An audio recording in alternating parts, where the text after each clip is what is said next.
And as for the continuation, what occurs on page 335, point number 65, then Imam al-Barbahari, rahimahullah, he said, وَأَعْلَمْ أَنَّهُ لَا يَدْخُلُ أَحَدٌ الْجَنَّةَ إِلَّا بِرَحْمَةِ اللَّهِ وَلَا يُعَذِّبُ اللَّهُ أَحَدًا إِلَّا بِقَدْرِ ذُنُوبِهِ وَلَوْ عَذَّبَ أَهْلَ السَّمَاوَاتِ وَالْأَرْضِ بَرَّهُمْ وَفَاجِرَهُمْ عَذَّبَهُمْ غَيْرَ ظَالِمٍ لَهُمْ لا يجوز أن يقال لله عز وجل إنه ظالم وإنما يظلم من يأخذ ما ليس له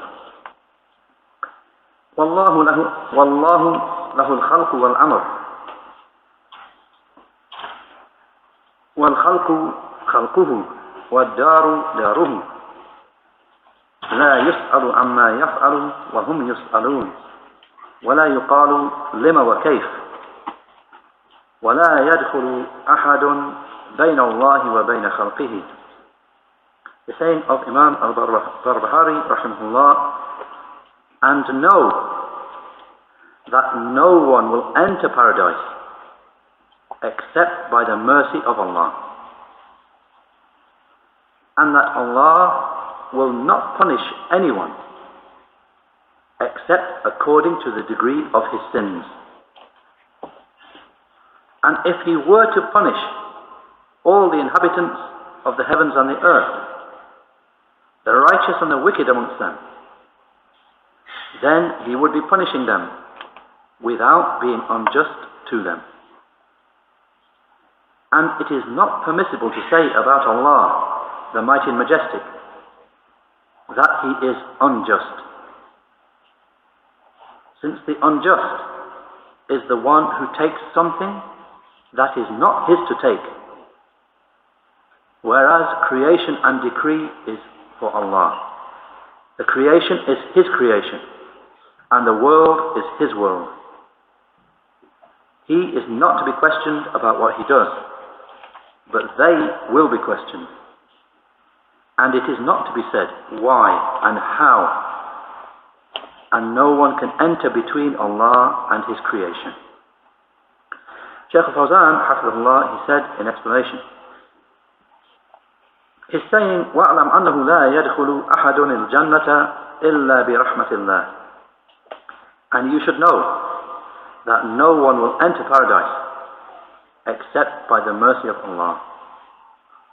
Shaykh Fawzan said, Al-Jannah, paradise, is expensive and exalted, and it cannot be reached through deeds.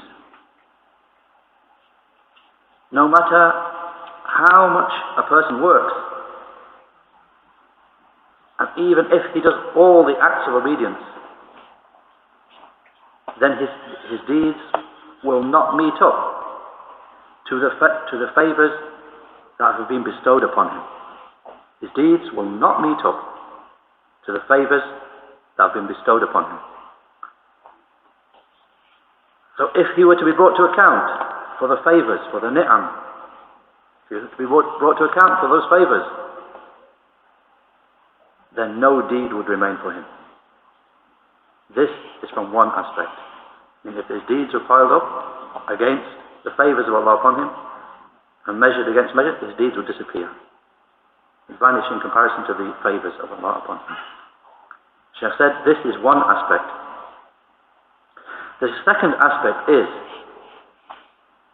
that paradise is expensive, and it does not have a price that can be assessed in terms of deeds or wealth or other than that. No one knows how tremendous it is except for Allah, the Perfect and Most High. However, Allah enters the believers into paradise by His rahmah, by His mercy,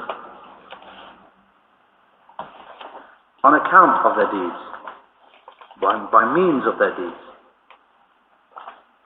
So deeds are just a sabab, deeds are just a means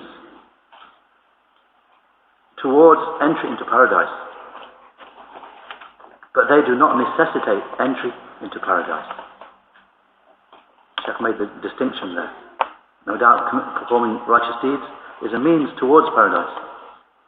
But they do not, no matter what you do, it will not necessitate that you have the right to enter into paradise, no matter how many deeds you do. They do not necessitate entry and will not necessitate entry into paradise. Nor are they the price for paradise.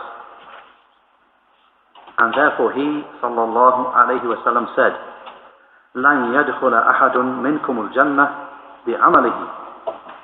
No one from amongst you will enter into paradise through his deeds. Shaykh said, this hadith was stated, this is in order that a person should not become amazed and complacent at his own deeds. It is not stated so that he should abandon performing deeds. In other words, no one should take this hadith to mean there's no point performing deeds then. You can't get into paradise through deeds, so there's no point performing deeds, so I'll stop performing deeds. That is not what is meant and should not be understood from this narration. Rather, as the Shaykh said, it was said in order that a person should not become amazed and complacent at his own deeds. But it was not stated such that he should give up deeds.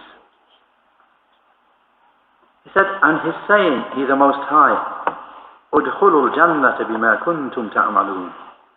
Surah An-Nahl, the 16th Surah, Ayah 32. With the explanation, enter into paradise on account of that which you used to do.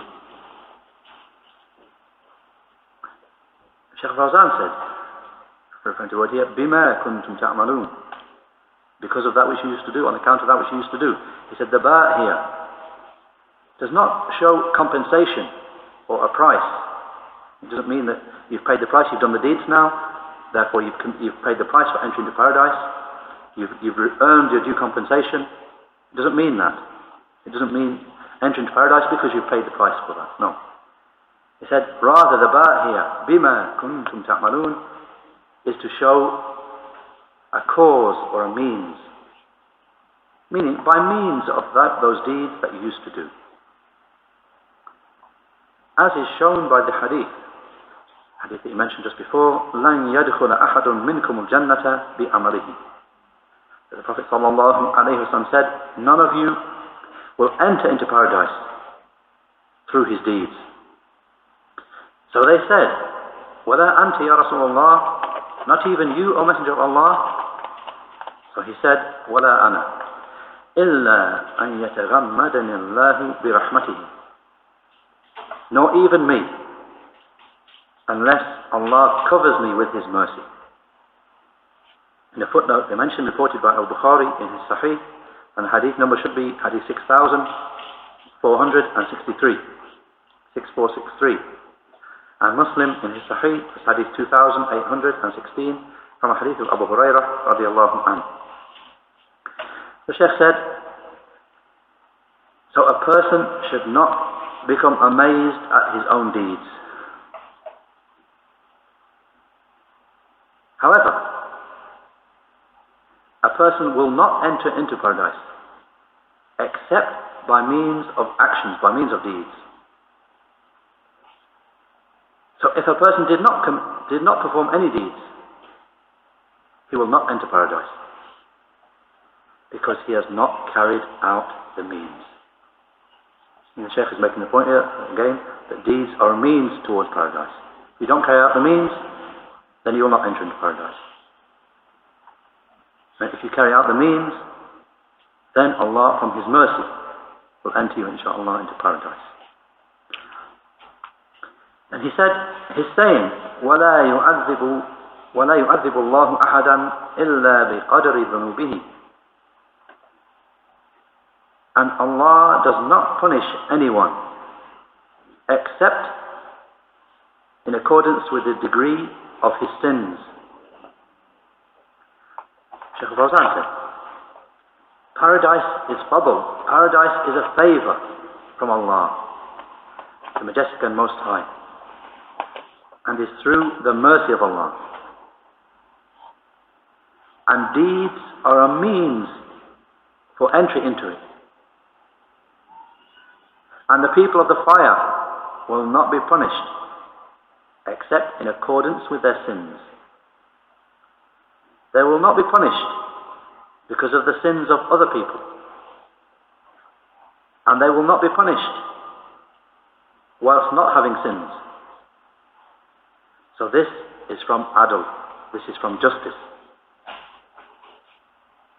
So paradise is from al-fadl, from favor, Allah's favor. And the fire is from al-adl, is from justice. And he said, he's saying, وَلَوْ عَذَّبَ أَهْلَ السَّمَاوَاتِ وَالْأَرْضِ بَرَّهُمْ وَفَاجِرَهُمْ عَذَّبَهُمْ غَيْرَ ظَالِمٍ لَهُمْ.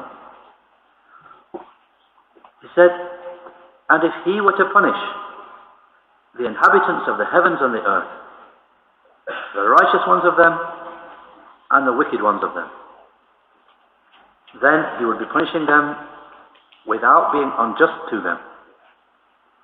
Shaykh Fawzan said, this is just as has proceeded. That a person, no matter how many deeds he performs, then his deeds will not match up to even a part of the favors of Allah upon him. So if Allah were to punish him, that person, if Allah were to punish him, that would be justice, because of his falling short in giving thanks for the favors of Allah upon him. And this speech, Shaykh Fawzan said, and this speech which he mentioned is the text of a hadith from Allah's Messenger sallallahu alayhi wa sallam. لو أن الله عذب أهل سماواته وأهل أرضه لعذبهم وهو غير ظالم لهم ولو رحمهم لكانت رحمته خيرا لهم من أعمالهم. The saying of Allah's Messenger sallallahu alayhi wa sallam, if Allah were to punish the inhabitants of his heavens and the people of his earth, then he would punish them and he would not be being unjust to them. And if he were to be merciful to them, then his mercy would be better than their deeds deserved. In a footnote they mentioned this hadith is reported by Imam Ahmad in his Musnad, and by Abu Dawood and Ibn Majah and Ibn Hibban and others from a hadith of Zayd ibn Thabit radiyallahu anhu. And it was declared authentic by Ibn Hibban and by Shaykh al-Islam Muhammad ibn Abdul Wahhab in Kitab al-Tawheed. As a side point, likewise Shaykh al-Albani declared it sahih, authentic. Then Shaykh Fawzan said,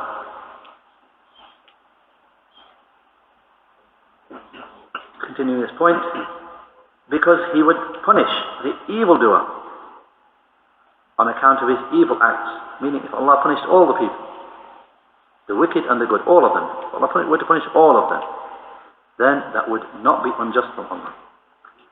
Shaykh Fawzan explained it. He said, because he would punish the evildoer on account of his evil acts,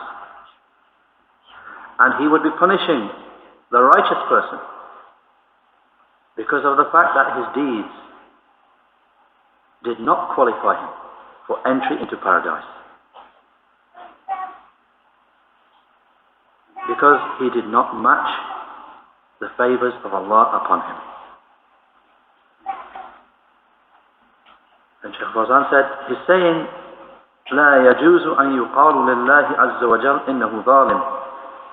It is not permissible to say about Allah, the mighty and majestic, that he is unjust.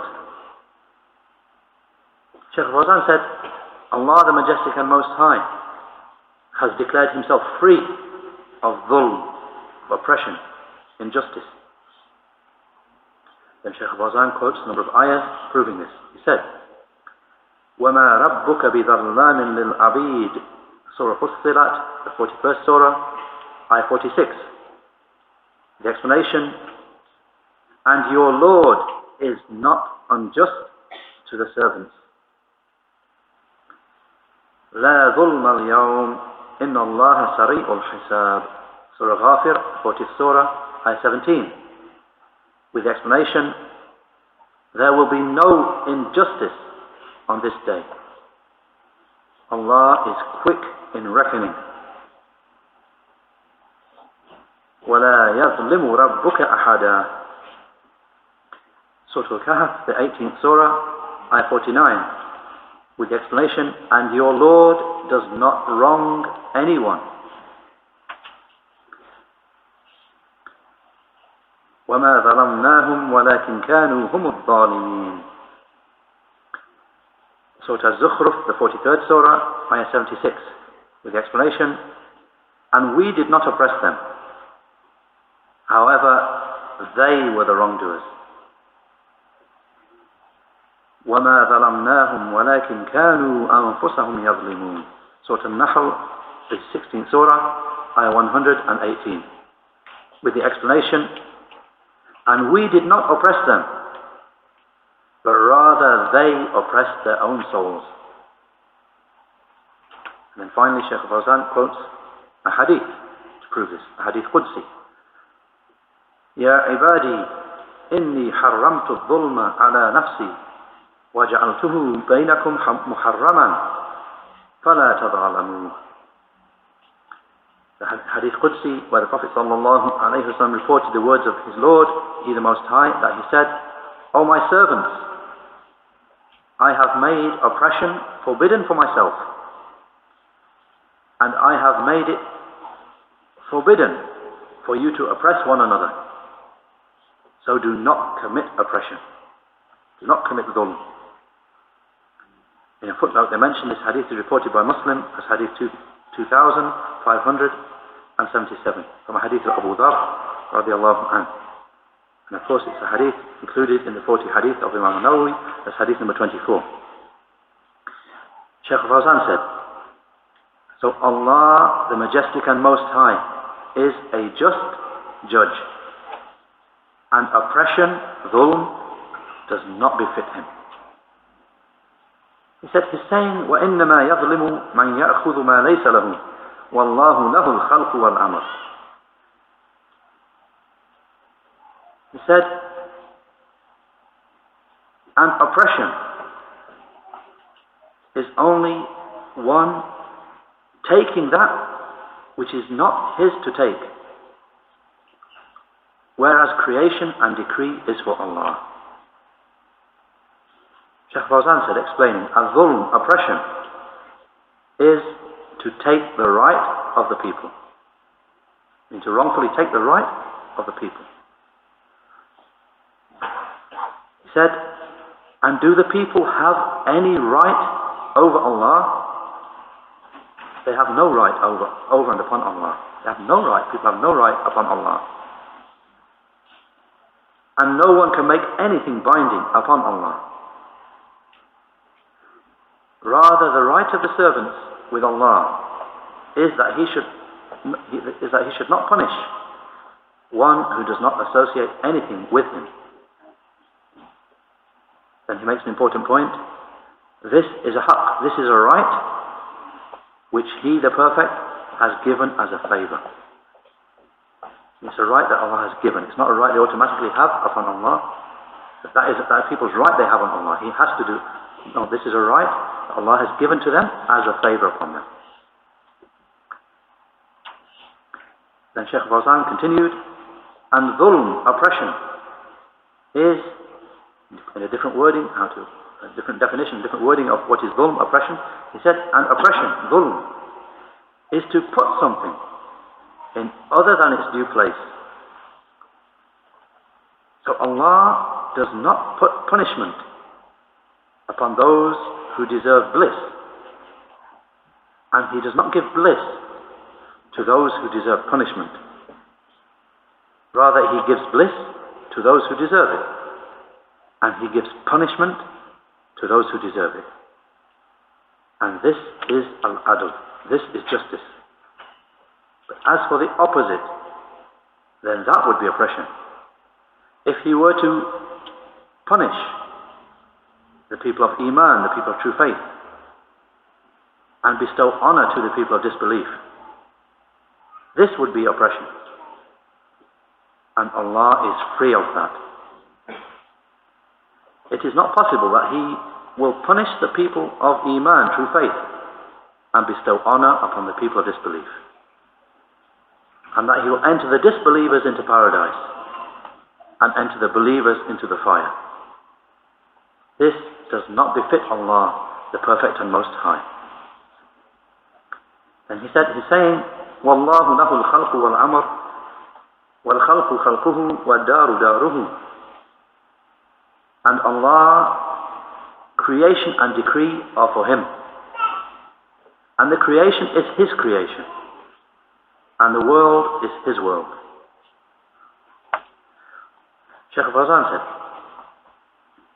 Allah the Most High said, أَلَا لَهُ الْخَلْقُ وَالْأَمْرُ تَبَارَكَ اللَّهُ رَبُّ الْعَالَمِينَ. Surah Al-A'raf, the 7th Surah, Ayah 54, with the explanation. Is not creating and commanding His? Exalted is Allah, the Lord and nurturer of the whole of creation. Shaykh Fawzan said, explain the first part. أَلَا لَهُ الْخَلْقُ. The explanation is creation, or rather is creating not for Him, is creating not His. Shaykh Fawzan explain what is khalq, what is creating. He said, and it is to bring into existence things. It is to bring things into existence from non-existence. So all the created beings were created by Allah, the Majestic and Most High. No one can create along with Allah. Allah the Most High said, Allahu khaliqu kulli shay, Surah Az-Zumar, the 39th Surah, Ayah 62, with the explanation, Allah is the creator of everything. He said, and He the Most High said, أَمْ جَعَلُوا لِلَّهِ شُرَكَاءَ خَلَقُوا كَخَلْقِهِ فَتَشَابَهَ الْخَلْقُ عَلَيْهِمْ قُلِ اللَّهُ خَالِقُ كُلِّ شَيْءٍ وَهُوَ الْوَاحِدُ الْقَهَّارُ. Surah Al-Ra'd, the 13th Surah, Ayah 16, with explanation. Or do they set up partners for Allah, who they claim create with the like of His creation, such that the creation is confused for them? Say, Allah is the creator of everything, and He is the one, the overpowering subduer. Shaykh Fawzan explained the first part of the ayah, أَمْ جَعَلُوا لِلَّهِ شُرَكَاءَ خَلَقُوا كَخَلْقِهِ فَتَشَابَهَ الْخَلْقُ عَلَيْهِمْ. The explanation, or do they set up partners for Allah, who create with the like of His creation, such that the creation would be confused for them? Shaykh Fawzan said, such that that created by the servant resembles that created by Allah. This is not possible. This is impossible. قُلِ اللَّهُ خَالِقُ كُلِّ شَيْءٍ وَهُوَ الْوَاحِدُ الْقَهَّارُ. The end of the ayah, the last part of the ayah with the explanation, say, Allah is the creator of everything, and He is the one, the overpowering subduer. And the Shaykh quotes a further ayah, قُلْ أَرَأَيْتُمْ مَا تَدْعُونَ مِن دُونِ اللَّهِ أَرُونِي مَاذَا خَلَقُوا مِنَ الْأَرْضِ. Surah Al-Ahqaf, the 46th Surah, ayah 4, with the explanation, say, do you see that which you call upon besides Allah? Show me what they have created upon the earth. Then Shaykh Fawzan moves on to explain the word al-khalq. Indeed, creating is for Allah alone. Wal-amr, he's saying wal-amr, and the decree and the command is for Him. Shaykh Fawzan said, is for Him, He the Perfect. And al-amr, the command or decree, is legislating and sending down revelation. So the Creator, He is the one who commands and forbids and legislates for His servants whatever is beneficial for them. And He it is who forbids them from whatever is harmful for them. And it is not for anyone to command or forbid or to obligate an act of worship or to prohibit anything without a proof. أَمْ لَهُمْ شُرَكَاءُ شَرَعُوا لَهُم مِّنَ الدِّينِ مَا لَمْ يَأْذَنْ بِهِ اللَّهُ. Surah Shura, 42nd Surah, Ayah 21. The explanation. Or do they have partners who legislate things from the religion for them that Allah has not given permission for? Shaykh Fawzan said, so the amr, the decree, command is for Allah, the perfect and most high. Al-amr al-kawni al-qadari, the command relating to what occurs in creation and relating to what is pre-decreed. Wal-amr al-shar'i, and the command relating to the legislation, to what is legislated. He commands and He prohibits. He the perfect and most high. Allaah lahu al-khalqu wal-amr. Surah Al-Araf, 7th Surah, Ayah 54. The explanation is not creating, and the command for Him. Then Shaykh Fawzan makes a further point. He said, and He made a distinction between creating and commanding, between the khalq, creating, and al-amr, commanding. So this shows that the command is not something created. Allah's command is not something created. And this contains a refutation of the Jahmiyyah, those who said that the Quran is created and that the speech of Allah is created. So Fawzan said, so Allah has distinguished, made a distinction between the creation, the creating, and between the command. The command is from His speech and His legislation. And Allah has made a distinction between the creation and between the command. So this proves that the speech of Allah is not created. A brief side point here, if you remember, this is the same point that Imam Ahmad used in his argument against those who were trying to force him to say that Quran was created. Same point, in the same ayah. Allah the Most High made a distinction between that which is created and between His command.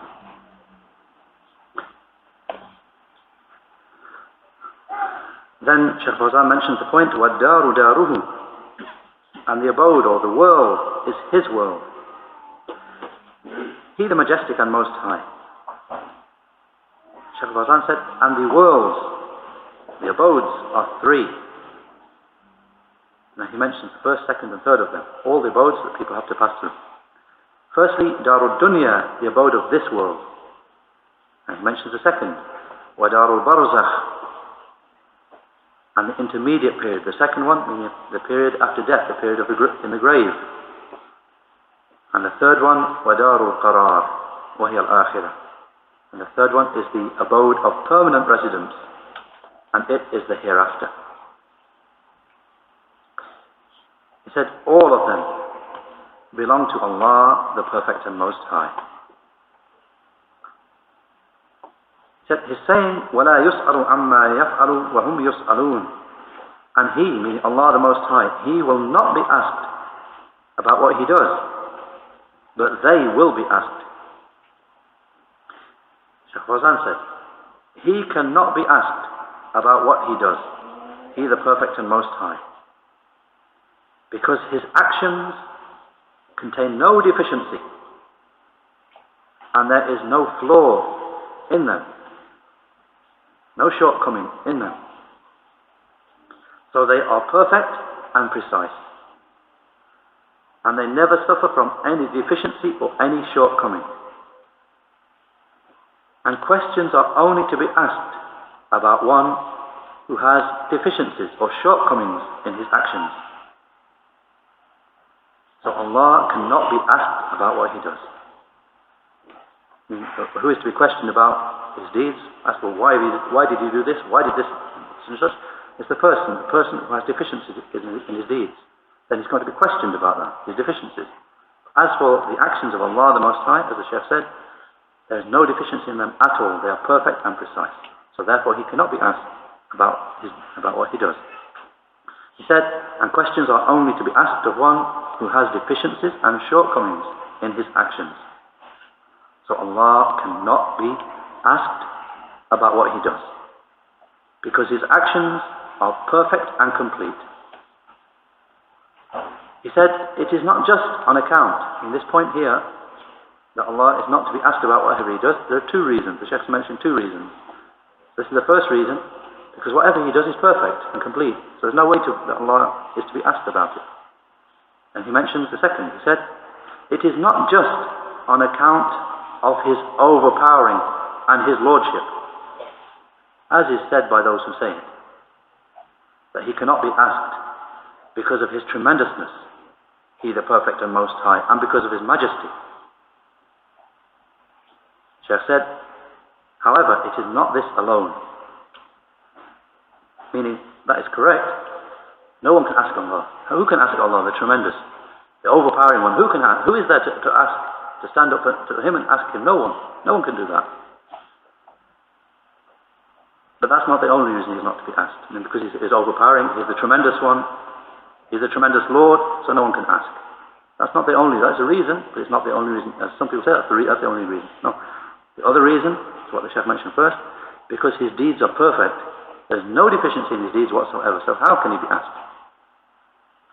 The Shaykh said, however, it is not this alone.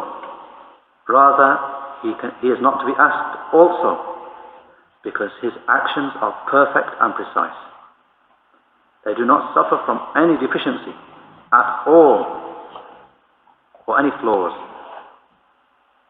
Contrary to the created being, for he will be asked about his actions, because he commits errors and his deeds are deficient, and observations are to be made concerning him. So he will be questioned, because he is deficient from every aspect, except for those who are rendered complete and aided and supported by Allah. Shaykh said, and therefore he said, وَهُمْ يُسْأَلُونَ, but rather they will be questioned. The Shaykh said, this is the difference between the creator and the created being. That Allah is not to be questioned, whereas the created being will be questioned. Then he brings the final paragraph here, where he's saying, وَلَا يُقَالُ لِمَ وَكَيْفَ وَلَا يَدْخُلُ أَحَدٌ بَيْنَ اللَّهِ وَبَيْنَ خَلْقِهِ. He said,